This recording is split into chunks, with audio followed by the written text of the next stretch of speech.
Magandang araw mga kaibigan. Share ko lang po sa inyo yung pag-apply ko ng appointment, online appointment sa LTO para makuha ko yung green to white plate. Kasi requirements na rin yun mga darating na panahon. Kailangan puti na ang plaka.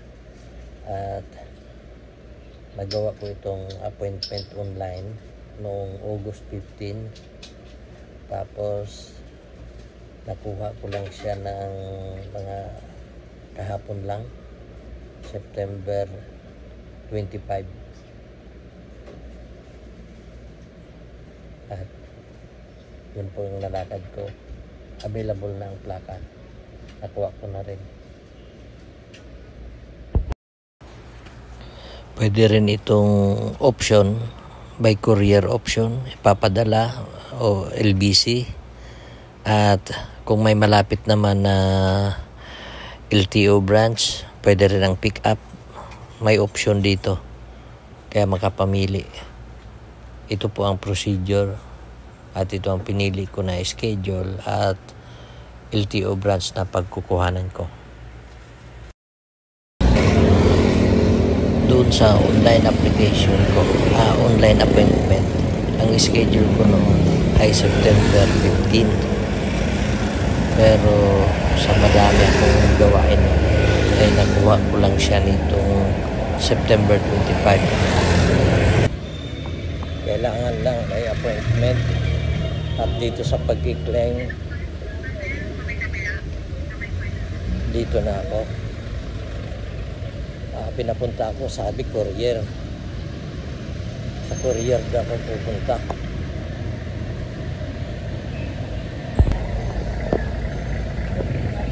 Boss, good morning. Saan po yung courier?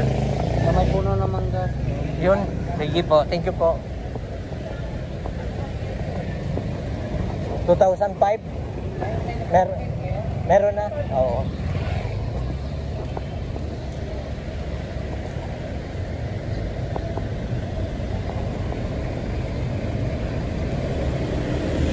Yan mo, dito.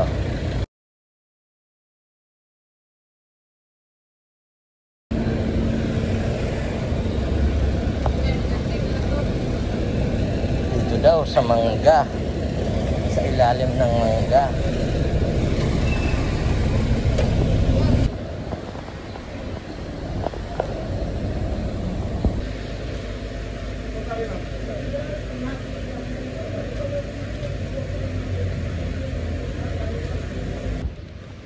Maliban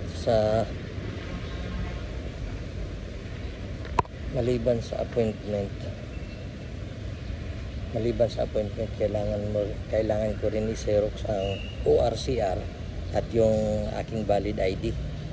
Para mas maganda, driver's license. Para tuloy-tuloy na. At ito ay maiiwan sa kanila.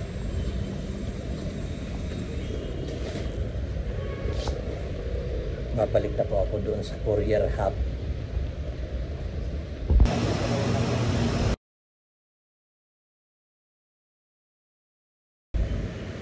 Buha ko ng plaka at puti na siya.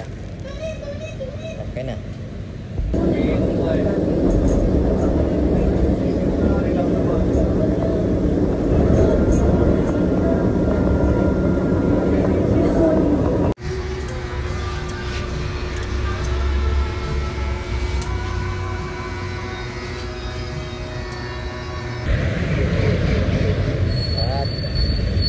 Nakapagpagupit na rin. Dala-dala ko pa yung plaka, oh. At salamat sa panonood. Bagong tasa na uli. Sige, ingat po tayo palagi. Salamat.